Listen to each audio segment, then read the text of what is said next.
It's no accident that sounds like you're leveling up in a video game. 48% of 18 to 29-year-olds have an online dating profile. Make them work for it. 45% of people say they're more frustrated with this form of dating than hopeful. There are so many people you can connect with. Should I swipe right? Swipe wrong. Swipe wrong.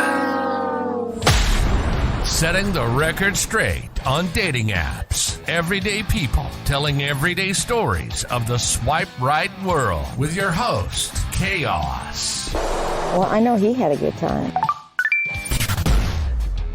So good morning, good afternoon, good evening, and of course, good night. So welcome to the Swipe Wrong podcast. I am your host. I'm Chaos. I'm that guy. I get to be that guy.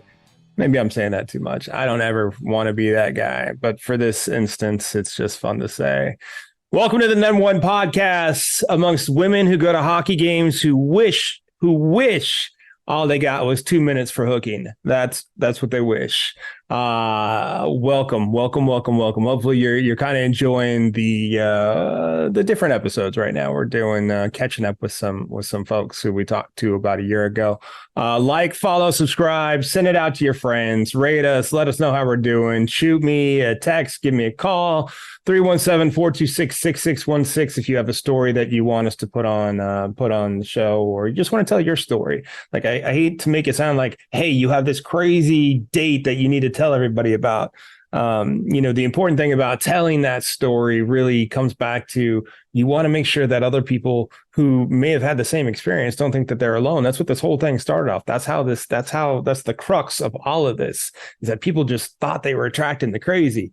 Some of them are, some can, some do, some, maybe, but it's not the case entirely. Like it is, there's everyone's going through the same journey and we're all just trying to figure it out together. So, but let me know. You can send us an email, swipewrongpod@gmail.com, just to let us know what's out there. Some folks are starting to write their stories and tell us your stories that way.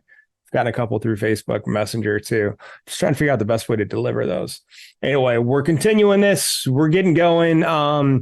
This was, I think it was like episode 14. We started to get into the Polygamist, the two awesome women who were a part of the Polygamist. The thing that I think was unique about this one is I think the first instance where I heard a couple of women were dating the same guy, and there ended up being 4, I think, total that were seeing this guy that they didn't know about, and they kind of found out from each other, and then they became besties. Like they were each other. Now there is literally a text group amongst them to where they're still dating. So when they reach out and say, hey, what do you think of this guy? What do you think's going on here? Which I think everybody should have that support staff one way or another. I know that I do. I'm a part of a couple, and I think it's great. I think everybody should. So for all that, I guess is being said,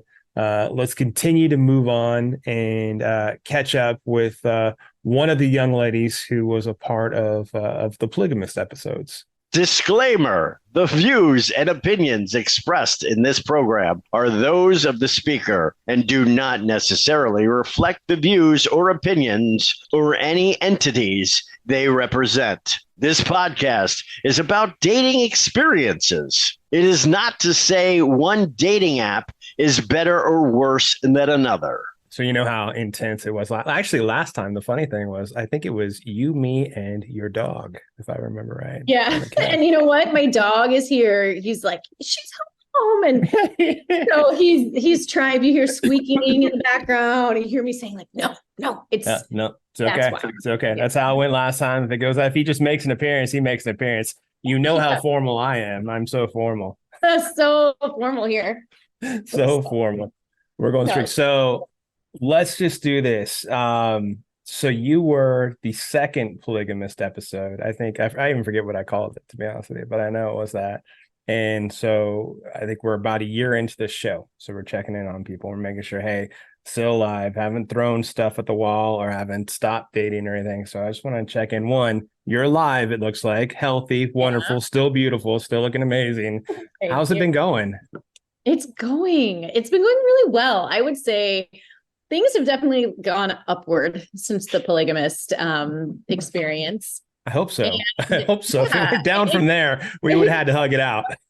It can't get much worse, right? Right. But honestly, that experience brought me so many great new friends. And so I'm so Sure. grateful for them. They've served as a great network and just kind of think tank. I even, just before this call, was on a call with one of my friends from that connection, and getting her opinion on something, on a man that I've gone on a few dates with. Really? And she's helping me navigate, like the response and what I should be thinking about and what I should be, saying. And so that's fun. It's fun. And, ever since we checked in last, I have still been dating. I think I talked about this, where I had the intentional dating period set in my phone. Yeah. Where I did some of that. And Yeah. I had a whole mantrix kind of process worked out, where I really went all in, and I treated it with some real effort, because I think I mentioned this before too. I feel that you get out of dating what you put in. And so if I want somebody to show up for me, that's going to communicate and make time and put in the effort, their willingness needs to be greater than their wanting to, right? And I'm looking for that. And so I would say I've been more successful with meeting people that are kind of on that wavelength. And it's much easier now to identify those that the connection isn't there, or that maybe we have misaligned interests or values. So it's been a lot of fun. I did use this summer to intentionally date, and I'll be winding down in a little bit if I don't, connect with somebody that I like. What does intentionally date look like? I mean, what's different than that than, I don't know, just letting your freak flag fly or whatever? I don't know what other alternative there is. Yeah. No, intentionally dating, I'm referring to online dating, basically, for me, the intentional dating. And if you meet somebody in the wild, let's say at the gym or at the grocery store, that's okay. I will continue to push myself outside of my comfort zone as far as approaching someone, or introducing myself, or just talking to people. I've done some traveling solo in the last few months. And so all of that stuff I want to continue. And so that's still on the table. But when I mean intentional dating, I'm talking about using the apps and just being really aware of burnout. So when you put so much effort into something like this, when you're actively swiping on profiles, responding to messages, that really does take from your energy tank and your sources of energy. And so for me, I like to have a period of time where I know I'm going to put that effort in, and then I'm going to take a pause, focus on some other goals and things. And that time's kind of coming to an end. So what I've been doing is, on the apps, I set time aside every day to open the apps, because they all are based on algorithms and activity. I think we've talked about that before, where Bumble will know, once you open the app, they'll kind of send you reminders, or they'll give you a ping. Hey, we see that you're out there searching. So they try to hook you back in to keep you active on the apps. And I want that right now. I want to be showing up in the searches of other people. So I'll make time for that every day.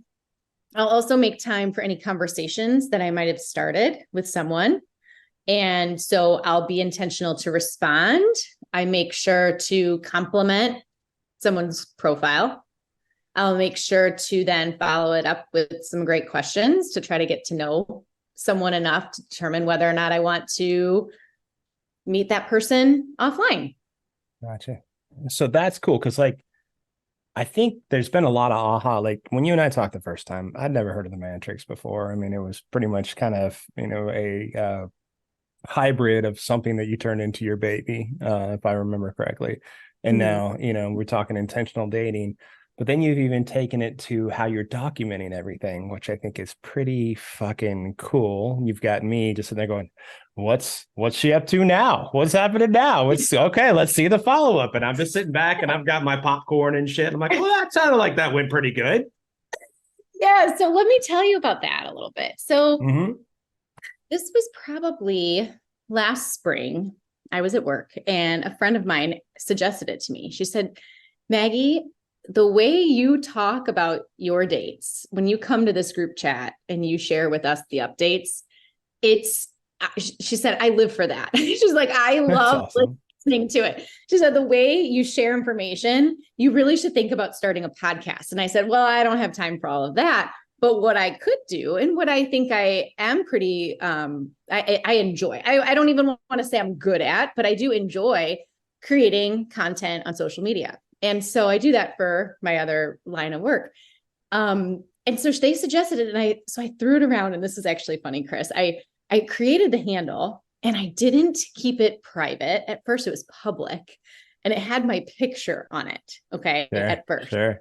Yeah. And I had just matched with a guy. Well, he must have done some stalking on the internet. And he found it, and I got a text. This is before we even met up for a date. And he said, so what's first date update? LOL. And I thought, oh, well, shit. I probably need to explain this because that could maybe look a little. I love this. So I actually abandoned it for a little bit. I was like, oh my God, I'm busted.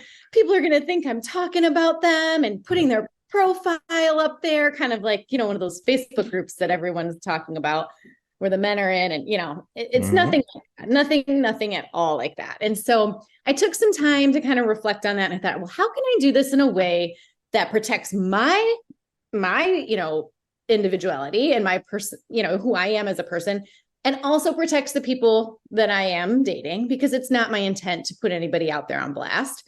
So what I did is I created a logo. I made it private. I'm in control of who has access to it. So if it's somebody that I maybe have dated in the past and I don't want them to see who I'm dating right now, I'm not going to let them in. That's fair.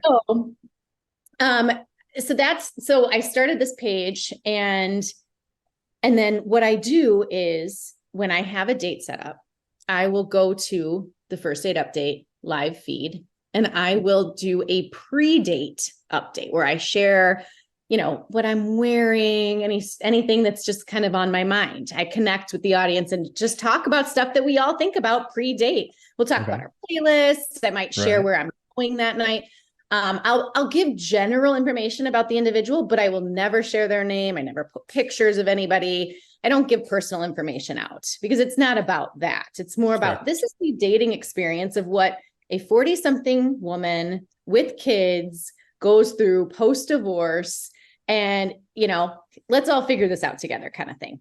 So I do the pre-date update, then I go on the date, and I have in the past done some updates while on the date in the bathroom. I did do that once. I think I did see one of those. I forgot about that. Yep, there was. I was like, oh, it's going pretty well. That's pretty cool. Yeah. And then afterwards, I will record a first date update where I share my grade. Basically, I'll say, I'll give this one 5 stars, or I give this one a B-, or this one, and I'll explain why. I'll talk about all of the things, not just what the person looked like or, physical stuff. It's, any red flags that I may have picked up on. I'll tell you just one real quick one. This one's funny. Yeah, please do. On a date, this is an example. I was on a date and this man was telling me about a woman that he went, he's like, oh yeah, I'm divorced. And mind you, he's like 50. Okay. He's like, I'm divorced. I have a daughter. She's 18. And I love, rock climbing. He's like, I have this friend I'm going to hang out with next weekend. She's 22, and we kind of go rock climbing together, and she's just my buddy. And, we're going to go see a concert together. And I'm listening to him talk to me about his buddy who's 22 and, is not, not dating anyone, and she's single, and, they're just good friends. I'm like, that's kind of a red flag. Right. Yeah. So I'll share stuff like that on my first date update. And I'll just say, weigh in here, ladies. If that was something someone shared with you, is that a red flag? Yes or no? So we'll talk about some of that stuff. And then what I do then is I take those live videos, I download them to my phone, and I put them together in a reel. And I'll add stickers and emojis and polls. And I have them in a collection on my page of all of the first dates that I've gone on. And I have quite a few right now, Chris. Yeah, I bet you have. Look, they're very cute. The reels are very cute with the emojis and stuff in there. They're like some animation will pop up and it makes me laugh. I want to go back to when the guy found out that you were first date update. How did you feel? Were you like, oh shit, I don't want this dude to think I'm putting him on blast or anything like that? Is that how you felt? Yeah, absolutely. The reason I ask, and I don't mean to interrupt, is because when I've matched with people in the past and they've seen that I do this show, they think I am just trying to match up with them to put them on blast on the show. And they like a couple of people have legit said, hey, I think something's up and I don't want to talk to you. And I've been like, oh shit. So when you said that, I was like, oh, I know where this is going. Oh shit. And damn, I was like, holy cow. It definitely is. I can see from your perspective how that's a challenge too. And I've talked to my other friend who also has a podcast, kind of similar, sharing stories. Sure. And again, I think it's the Thirsty podcast, right? Is that the one you're talking about? Yeah, I've listened to it. I like it. Yeah, she does a good job. She does a great job. But again, I love that everything is anonymous. I love that the intent is never to publicly shame or call out individual people. Mm-hmm. And so I really, when I first had that message from that gentleman, I thought, shoot, it's not like, oh no, I'm busted. It's more of, I don't want him to think that I'm just doing this for content, or for a good story, because my intention behind it really is to help me make, to really put myself out there, to meet more people. And by doing it this way, it takes the pressure off a little bit. I feel like, well, if all else fails, I'll end up with a good story. And you probably can relate to that a little bit, right? 100%. And we started talking before we started recording, which I want to get back to the fact that you look at things a little bit differently now by doing this, right? Yeah. How's that work? I mean, what do you mean? I think in the past, I would enter each situation with the goal or the hope that it's going to turn into a lasting relationship. And I would start to almost imagine myself dating that person. What would it be like if this was my boyfriend, or if this person met my kids, or if we, how would we, I wouldn't really go, I don't know if marriage is necessarily something I'm looking for at this point in my life, but I would go there in my brain and I would think, long term. And now I've reframed it and I enter these experiences with, let's just focus on this experience. Let's take it for just this. It is one dinner, it is one coffee, it is one workout, one rock climb, whatever it might be. That's it. That's all I need to focus on. And then I get to sit back and I get to really ask myself, how did it feel being with this person? Did we connect? Did we have a connection? Do I want to see this person again? Those are my questions that I ask myself now. And I kind of just do that live with my online community. So I've always said, no, I shouldn't say always since I've been doing the show, at least, experiences over expectations. And that sounds like where you've gone from. You've gone from maybe not an expectation of marrying this person, but a visualization of seeing it, which sometimes that can manifest itself into expectation, maybe. I don't know, but then you're like, okay, forget that. Let's step back. And now you're just going to go, all right, experience. And then you assess the experience too, which sounds like it is so, my opinion, you can tell me to go fuck myself because I'm getting that a lot today anyway. That just sounds so much healthier too and happier. Yes, I think it's much healthier. And I can even share an example. I think before, when I was doing this, I led with such emotion and I got so wrapped up in, but my feelings for this person. I just know that if he was feeling it too, it'd be so great. He'd be so perfect. If only, and now I try to kind of step back. I don't want to say that I'm callous or not emotional. I still have I'm a very emotional person and being, but I'll kind of table that a little, step back and look at the whole picture and say, okay, yes, I love being around this person. Yes, we have a lot of fun in the moment. Yes, this is date 3 that we're finishing here, but let's look at how the communication's been over the last, few weeks. Let's look at how many times he's canceled plans and wants to reschedule. Let's look at all those things, because what are those things telling me? Let's take out of it that emotional body for just a second and really look at some of those bigger picture, things that are important. I love that, because the question I was going to ask you is not that if you've, like, you already answered it pretty much. It's not that you're not emotional about anything, maybe desensitized about some of the things. Because I feel a little bit like I think of, like, all right, so when we first talked, you mentioned coming out of a divorce at one point, wondering if you still had it anymore, like going through the evolution of then to now. Like, how much growth do you think you've had from then to now? Personal growth. Gosh, it's been incredible, the amount of growth. It really has. I'm not even close to being the same person. I actually had this conversation today with a girlfriend of mine. I think that when I first started dating after divorce, I got so wrapped up in wanting people to like me, and I believed I really believed that, for example, if somebody was intimate with me, that meant they really liked me, Sure. And I just didn't understand how the app world worked. I didn't understand that people use them as a means to an end, and their end wasn't the same as mine, And so I think, like I've said, I think the process of kind of going through some of that heartbreak and that hurt has really shown me that, there's a lot of growth that can happen.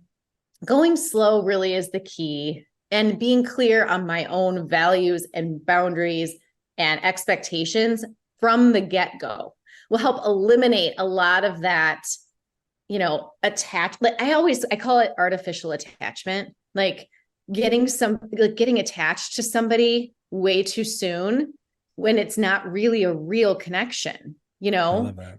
I did that so much in my first year of dating, and that won't happen ever again. That's why I have a lot of first dates, but not a lot of second dates, I love the artificial attachment line. I think that's a really good perspective. I think out of what you said, I think one thing that gets lost in what you're saying is boundaries. I think everyone gets lost in, I want to be a nice person, but they forget about setting their own boundaries. Like they're not letting somebody off the hook because, they're just being nice and they don't want to let them down. They want to hurt their feelings and they want to keep talking to them, but they don't honor themselves first. They're almost honoring the other person. The boundaries, I think, is as important as anything, but I love that. Yeah. Do you do second date updates? I do. I include them on the page, and I'll just title it. I'll say second date update. But I'll call it, date number 7, because from the beginning of the page, I'm numbering each date as they're happening, but date number 8 might actually be a third date update, Gotcha. Gentlemen. And I could come up with names, like I could call them all Carl or something, with this Carl, sure. but no, again, it's not about that person. And I actually, one night I was recording a pre-date update, and I did say his name, and my girlfriend text messaged me right away. And I don't have a huge following, so it was okay. She messaged me and she said, "You said his name." So I immediately took it down and re-recorded it, without any identifying information. That's good. That's always good. So you also made a mention that you're not having any problems getting these first dates. So I mean, like, enjoying the apps and enjoying the dates, getting a whole bunch of new restaurants figured out too in the process. Yeah, I mean, well, except I can't eat anything because I'm training. Oh, you're training. That's right. Competition. But here's the other great thing about this, Chris, is that I am going on some really fun dates, things that aren't food focused or drink focused, which that's twofold. Not drinking, not, being able to drink, or if you're somebody that doesn't drink because for whatever reason, there's a handful of people out there that aren't down with that. They want to be able to, and that's okay. I'm not judging anyone for their choice because I have my own personal choices, but this is kind of where boundaries and expectations come into play too. If I'm going to match with somebody and I share that up front, I say, well, I can't eat, I can't drink. Here's why. And, if you'd still like to get together, let's plan something active. And I'm always happy to make suggestions. I don't expect the person that I'm matching with to just accommodate me. There has to be 50-50. And I've had people say, well, I don't know what we're going to do. And they get really kind of put off by it, and I immediately unmatch. I immediately say, well, that's not going to go anywhere because, obvious reasons. So Yeah. It's fun to kind of come up with different dates. Yeah. That's kind of cool because like, especially we're in the Midwest. We're in different areas of the Midwest, but we're in the Midwest. And I feel like there is so like everybody has to have their alcohol or they can't have a good time. It is like the exception, not the rule, to find somebody who, no, I can go out tonight and not drink. I mean, like I rarely drink just for whatever reason. I stopped years ago. I just never seen the benefit of it, I guess. I got a big personality. I don't need liquid courage. Yeah. So I would rather do what you're doing. Like you have some, I don't know exactly where it's at. Mike told me about some miniature golf place that sounds fucking spectacular that I'm like, dude, I'm coming up in 3 weeks. We're going. Like, that sounds like the coolest date on the planet. Although Mike and I aren't dating. I just want everybody to know that. Your boyfriend, Mike. Yeah, but my brother, Mike, I mean, not just, he doesn't do it for me. He doesn't have the eyes. That's all. I know. It's okay. But that place looks amazing. So I'm just like, oh, dude, we got to check that place out. So, but there's so many like stuff like that where you're getting all these cool new experiences. And here's the other thing about that. I was at the gym the other night and I have a friend that I train with sometimes, and he's not single. He's not in the dating world, but he has an opinion. And so I was sharing with him and he said, well, why are you even doing this right now when you're so restricted? Like, he didn't get it. He said, isn't that kind of annoying for the guys that you're dating? And I said, well, no, it really helps me kind of figure out pretty quickly who might be a great match for me, because this is a part of my life and it's who I am. And I'm looking for somebody that's going to support me. And he said, yeah, but going on a first date, like you really, alcohol kind of helps relax you a little bit and helps your true personality come out. And I said, I actually look at it at the complete opposite way. Yes. I feel that when I am not drinking alcohol, I'm able to be my true self without any sort of, altercation to my personality. And I think people can see the real me without that. And I get to see the other person a little bit more clearly too. So, and I don't require anybody that I'm dating to not drink if I'm with them, but I find that 90% of the people that I've dated this summer will match me with that. And they'll say, oh, that's cool. I'll do this with you too, Yeah. Yeah. I think I'd like to know that they don't need to do it. Like whether they can or they can. I'd like to know, hey, if we're going to go hang out, I'd like to know that tonight you're not going to do it and still have a good time and enjoy yourself. Your life doesn't revolve on, I'm going to this bar or this bar. It's going to revolve, I'd like to go rock climbing, or I'd like to be active in these areas. Like these are the things that are important to me, not the, how many growlers I can put back tonight. Yeah. And it's a lot more cost effective, right? I had a guy the other night say, man, you're a cheap date. And I was like, I sure am. I can't eat anything. I can't drink. I think I had a green tea, so I have no problem letting him pick up the tab because I know that I'm not costing him anything. And, another date I had, we went to the gym and we worked out and then we grabbed an iced coffee. And to me, that's something that I would do on a typical Saturday. So I experience those things with someone, the things that I would do normally, Yeah. Yeah. I love it. Like our first conversation, I loved it because of the man tricks and just where your thought process was. I love this tenfold more. Like, this is so cool. Like the feedback you're getting, it has to be spectacular. From the men? From anybody who's watching your videos, just the people who watch your videos and they've got to be good. Yes. And this is the thing. I'm all about the relationships and the quality of the relationships that have been added to my life because of this, right? Like there's a lot of things that I do for work and it all comes back to relationships. And so having this page and this community of women, it's a very specific community of people that really are following and engaging with me on it. And they've become friends with me. They'll private message me before my date, after my date. We'll cheer each other on. We check in on each other. And it's just been so cool. Now I feel like they've actually translated into real relationships. They're not just fake. I actually posted something the other night to a couple of the ladies. And I said, Labor Day weekend's coming up. I don't have any plans. Maybe we could all do a meetup, and that to me, that's what it's all about. I'm then connecting with other people that are in a similar phase of life, and experiencing something very similar with men and putting ourselves out there and trying to find a connection. And it just feels really good to have that support, because that's what gives you the confidence then to go out there. And when rejection happens, for example, it's okay. It doesn't sting as much, No. No, not at all. So, Because something else is coming around the corner. That's just part of the experience, to be honest. it's a numbers game. I think it's funny. I think we have kind of me doing this show, you doing your own show. I mean, it really is. It's your own show. We have a lot of parallels. Like, there's definitely been, just take us, for instance. We met because you told me a situation, but now I feel like, there's plenty of times we could just, hey, how you doing? I'm good. All right. Have a good, like you all of a sudden become more than just what the interaction is. And that's what's happening to you and those people. And those people are identifying, and you're helping, and they're going, wow, this is great. You're a voice. Like, I can help, like, do these things as well. I do those, and they just identify. It's a really cool feeling. Yeah, I completely agree. Yeah. I really, really enjoying it. And I think that the point that you're making me think of in that, and I'm sorry, there's a dog walking by me, so let me he's got to make an appearance. Take a sip of whatever you're drinking. We have a pause here in the show.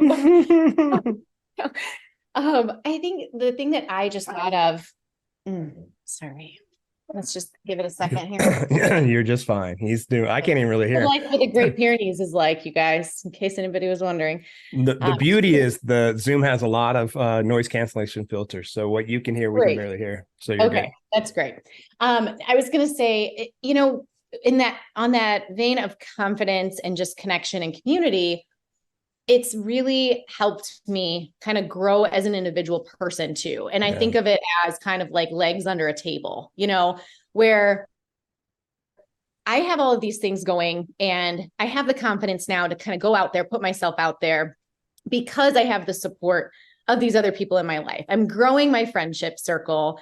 I'm really focused on my business, because in a way, my first date update page is kind of helping me with that too.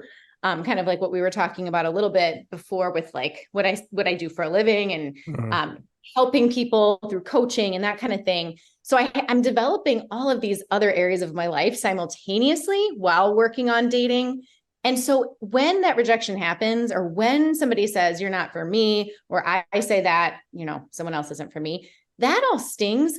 But it's kind of like one of those legs cracking a little bit, but you have all of the other ones there still holding the table up. It's not all going to fall like a house of cards. You know what I mean?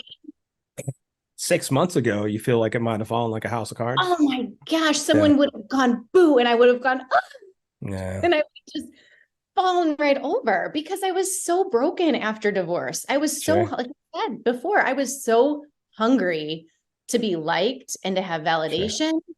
And I just and I knew in my soul, like, I'm a good person. I know somebody will love me.